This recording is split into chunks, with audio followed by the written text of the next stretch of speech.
কলি যুগ ধন্য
Oh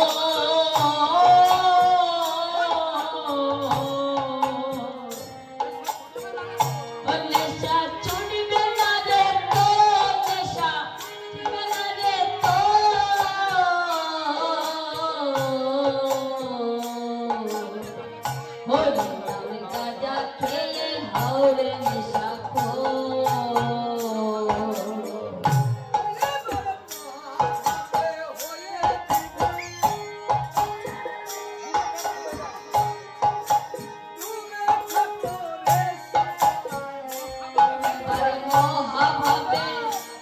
এবার মহাভাবে হয়ে বিবর ডুবে ঠাকুরে সদায়।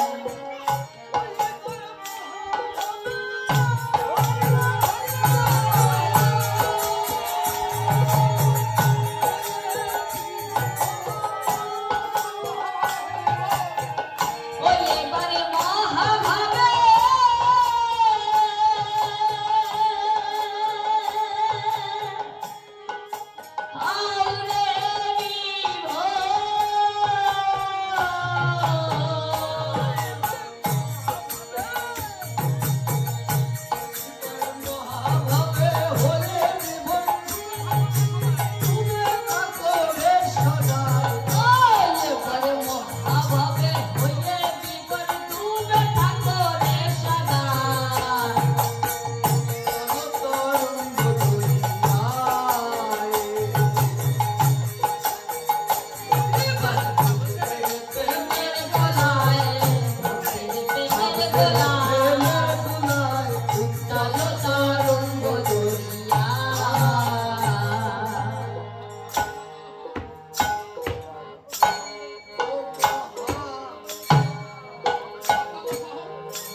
ভাবের মাতাল হও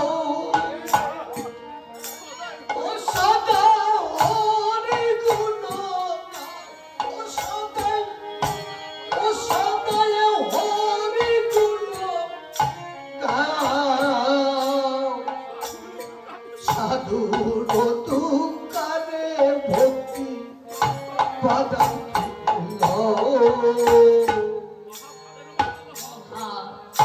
ভাবের মাতাল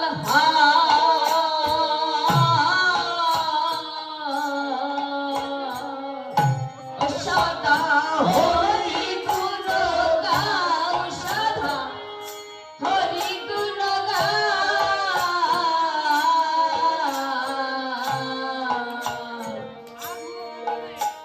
সাধুর দুকানে ভক্তি রতন কিনেলা।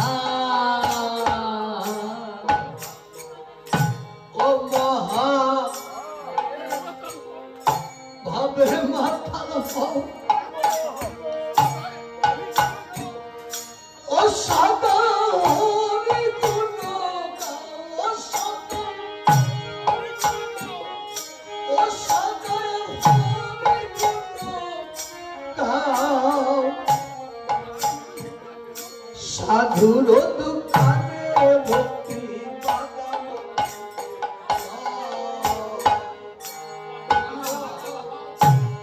মহাভাবের মাতাল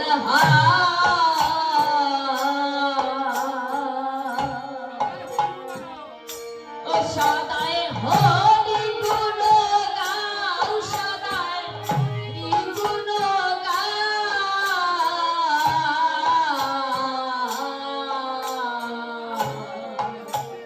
সাধুর দুকানে ভক্তি রতন কিনেলা।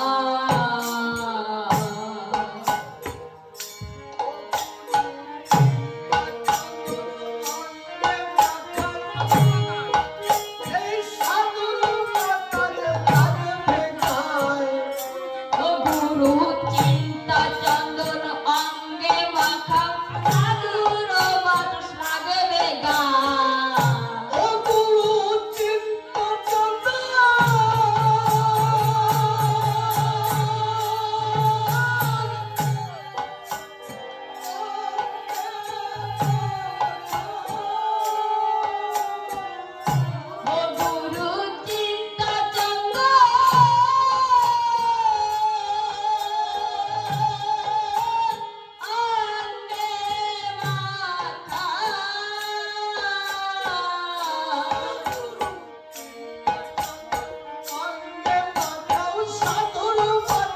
লাগবে গা। গুরু চিন্তা চন্দন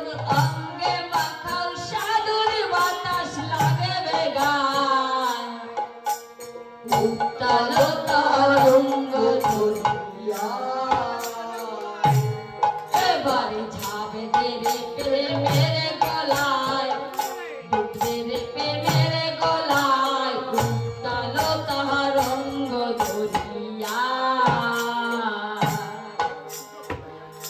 ও বড় সুযোগ পেয়েছো ও কেন বসে রয়েছ কেন ও কেন বসে রয়েছ হরি বলে বাহু তুলে আনন্দে নাচো ও বড় সুযোগ পেয়েছ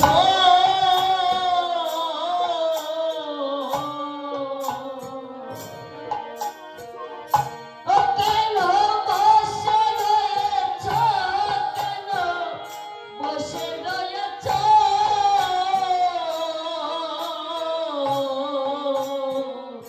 হরি বলে বাহু তুলে আনন্দে নাচো তারককর্তা লিখেছেন অষ্টবিংশ মন্বন্তরে ফিরেছে একদিন তোদের এই দিন যদি যায় বিফলে আর পাবি না দিন চলো ভাই চলো রে আনন্দ মেলা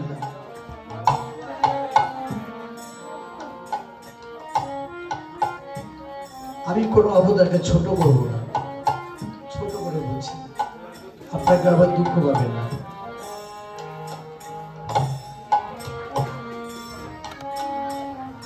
চার যুগ সংগমন করে মাল রেখেছে বক্স করে করিতে দিন দুরাচারে করিতে পড়া চার যুগে যে বস্তু পাওয়া যায়নি এই যুগেতে পাওয়া গেছে কি সাক্ষ্য তার সুভাষ সুন্দর মধুর এই চারি রস চারি যুগে ছিল কিন্তু একটা রস ছিল অকামনা প্রেম ভক্তি যা কোন যুগে ছিল না আমার দয়াল হরিচাঁদ দয়াল গুরুচাঁদ যদি জগতের বুকে না আসতেন এই রসটা বুঝি বোঝা যেত না অকামনা প্রেম ভক্তি রস এই রসটা কেমন সর্বস্ব ত্যাগ সর্বস্ব ভাব সমস্ত কিছু শুধু ভক্তের মধ্যে বিলিয়ে দেওয়া ভক্ত তুমি বড় হও ভক্ত তুমি বড় হও ভক্ত সাধু হও ভক্ত সাধু হও ভক্ত মর্যাদা লাভ করো ভক্ত শুধু ভক্ত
আবার ঠাকুর ঠাকুর যা দিয়েছে তার ব্যাখ্যা করে বোঝানো আমার দ্বারা সম্ভব না। তারকর্তা লিখলেন আদি অন্ত নাহি যার করিতে বোঝায়। তারকর্তা যদি লেখে আদি অন্ত নাহি যার করিতে বোঝায়, তাহলে আমার মতো ক্ষুদ্র মানুষ তার সম্বন্ধে কি বলতে পারে?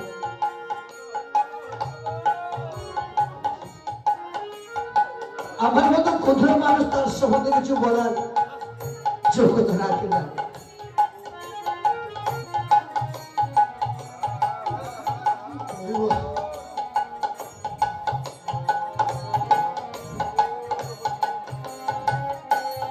ঠাকুর কেমন আমরা একটু সময় নেব, ঠাকুর কেমন একটু বলবো।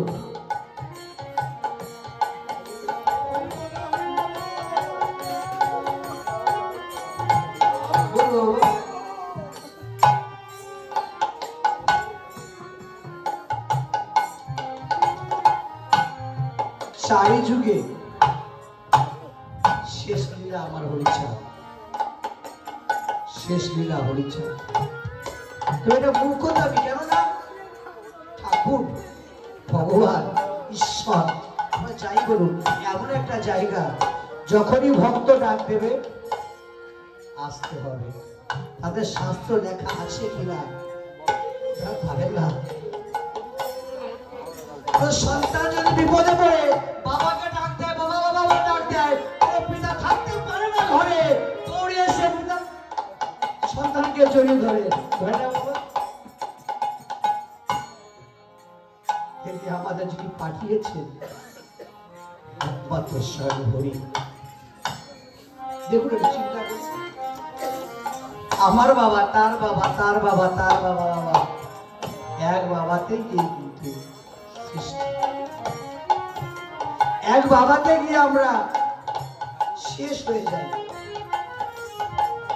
সেই বাবা আমাদের পাঠিয়েছে, আমরা শুধু সকাল বিকাল একবারই বলে যাই বাবা ঘর দাও, বাবা বাড়ি দাও, আমার সন্তানের চাকরি দাও, আমার মেয়েদের সুস্থ দাও, পাত্রস্থ হয়।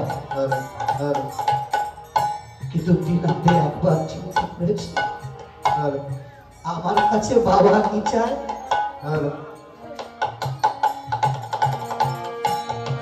আমার কাছে বাবা কি চায়? একবারও কি দিনান্তে প্রশ্ন করেছি বাবা কি চায়?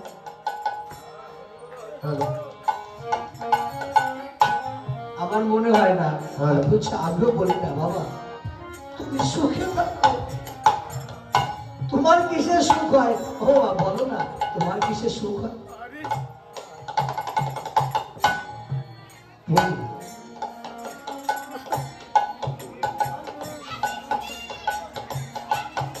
আমরা কেউ বলি না বাবা তুমি সুখে থাকো, এই কথাটা কেউ বলি।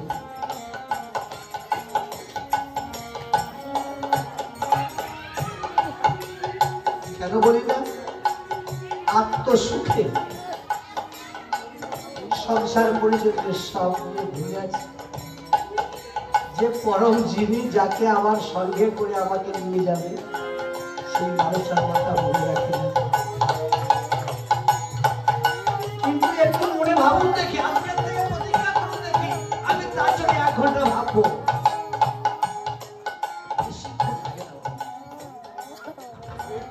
ঈশ্বর পেতে খুব দূর যেতে হয় না,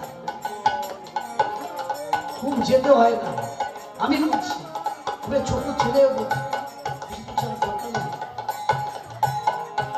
প্রতিদিন 1 ঘন্টা সকালে নাম করে 1 ঘন্টা, বিকালে নাম করে 1 ঘন্টা। আমি কথা দিয়ে যাচ্ছি যদি না হয় তাই থাকবো, আসবে না নাম করবে। এবার 1 মাস পরে বুঝতে পারবেন আপনার পেছনে কেউ আছে, আপনাকে কেউ পাড়া দিচ্ছে, আপনার পেছনে কেউ চলছে। আমার বাস্তব করে যদি না হতো আমি বলতে পারতাম।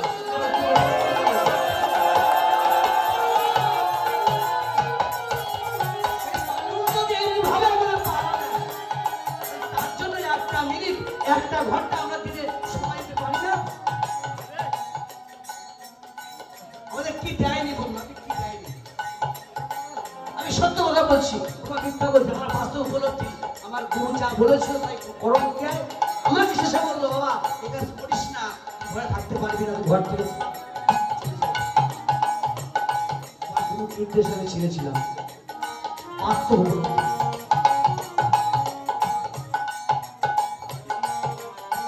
যদি এমনি ভাবে আমাকে পাহারা দেয়, তাকে পাহারা দেওয়ার লক্ষ্য আমরা না। আজ থেকে এই অনুষ্ঠান থেকে আপনারা মুক্তি করে নিয়ে যান আমার কথা। দাদা সরকার 1 টাকা পালন করবেন, ধর্ম অর্থ কাম মোক্ষ একটার অভাব হবে না। তার কথা মিথ্যা হয়ে যাবে। একটা মিথ্যা না। ধর্ম অর্থ কাম মোক্ষ সব পাওয়া যায়। নিজে উঠে বলেছে, নাম করলে ধর্ম হয়, ধর্ম হলে অর্থ হয়, অর্থ হলে কামনা বাসনায় জড়িয়ে ধরে। যখন কামনা বাসনা জড়িয়ে ধরে তখন আর মোক্ষের দিকে লক্ষ্য থাকে না। সংসারে পরিজন নিয়ে আমি ব্যস্ত হয়ে পড়ি। বাবা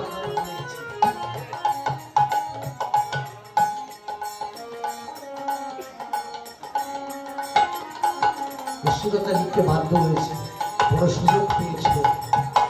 অষ্টবিংশ মন্বন্তরের পর একটা দিন এসেছে।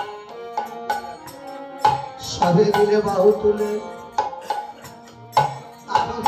নেচে ওই হরির কাছে যদি না যেতে পারি, জীবনের মূল সম্পদ যেটুকু আছে সব শিখিয়ে দেব।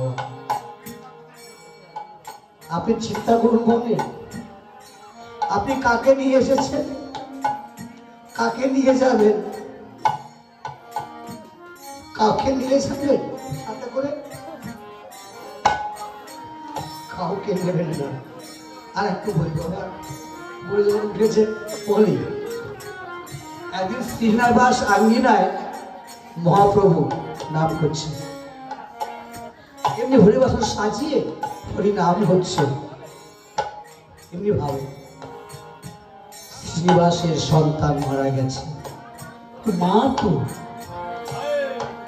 বৈষ্ণব সেবা হচ্ছে, নাম হচ্ছে, তার মধ্যে মাঝে মাঝে যেন একটা কান্নার ঝুড়ি ভেসে আসছে। গৌরাঙ্গ মহাপ্রভু বলছে, শ্রীনিবাস মাঝে মাঝে একটা কান্নার ঝুড়ি শুনে কি হয়েছে বাবা? না বাবা কিছু হয়নি, নাম হোক, নামের ব্যাঘাত হবে না, নাম হোক। আবার বলছে, ও বাবা কি হয়েছে, বলবে কি হয়েছে? বলছে আমার সন্তান ছিল, এই কীর্তন মধ্যে আমার সন্তান চলে গেছে। ও তাই? চলো তোমার সন্তান কোথায় আছে, চলো। গেছে, গিয়ে দেখতে পায় শ্রীনিবাসের স্ত্রী যিনি সন্তানকে বুকে জড়িয়ে ধরে কান্না করছে। গৌরাঙ্গ মহাপ্রভু বলছিলেন, ও মা, মা তাকিয়েছে। তুমি কার জন্য কাঁদছো? তুমি কাঁদছো কার জন্য কাঁদছো বাবা? কার জন্য কাঁদছো? বলছে আমার সন্তান মারা গেছে। বলছে সন্তান কি তোমার? বলছে হ্যাঁ আমার সন্তান। বলছে তোমার হতো তাহলে যাওয়ার সময় তোকে বলে যেত না? যদি তোমার সন্তান হতো তাহলে যাওয়ার সময় তোমার তো বলে যেত মা আমি যাচ্ছি, বলতো কিনা? তোমাকে তো বলে যায় নাই, সন্তান তোমার না। বলছে আমার না? না, যে সন্তানদের মালিক তাকে বলছে ওই সন্তান আমার না। বলছে না ওই সন্তান তোমার না বাবা। বলে তবুও আমার মনে একটা ইচ্ছা, একবার তার সাথে কথা বলবো।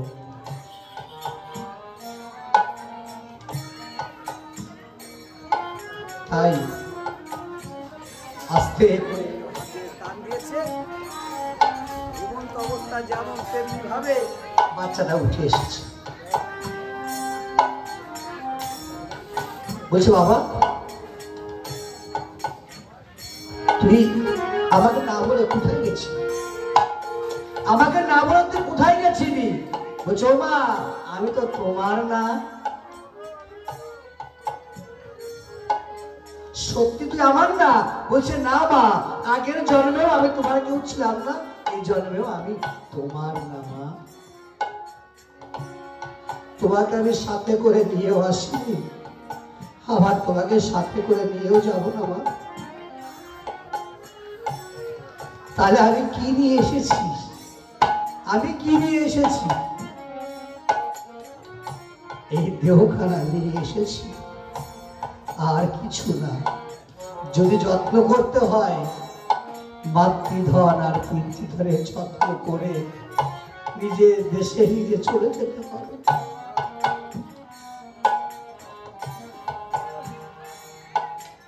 বাচ্চাটি বলছে মা আমার কথা শোনো, আমাকে আর দেখো না। বৈষ্ণব সীমার মধ্যে হরিনাম সংকীর্তনের মধ্যে আমি যাত্রা করেছি, আমাকে পিছন থেকে রেখে বাধা দিও না।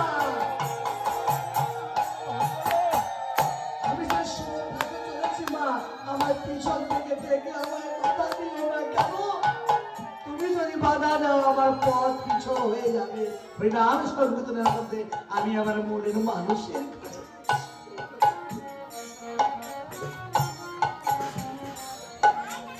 জগৎটার নাম নিজের মনের কাছে প্রশ্ন না করে, নিজের কাছে প্রশ্ন না করলে কখনো আত্মজ্ঞান হয় না, সেটা বাস্তব। আর বিগত প্রভু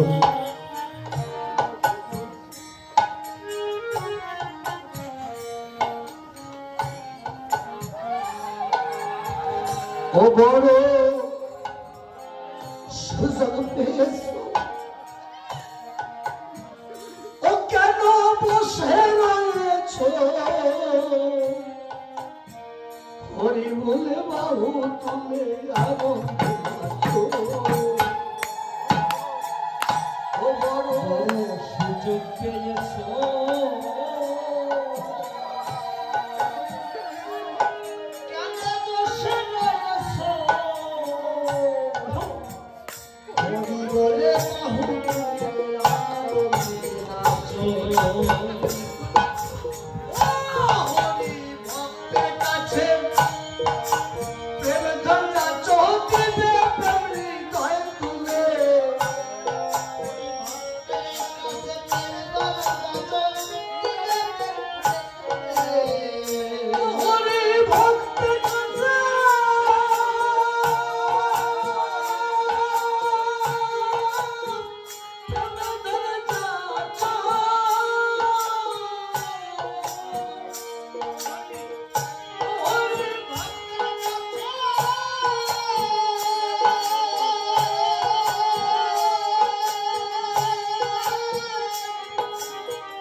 দয়া দয়া নিতাই কাজ দিলি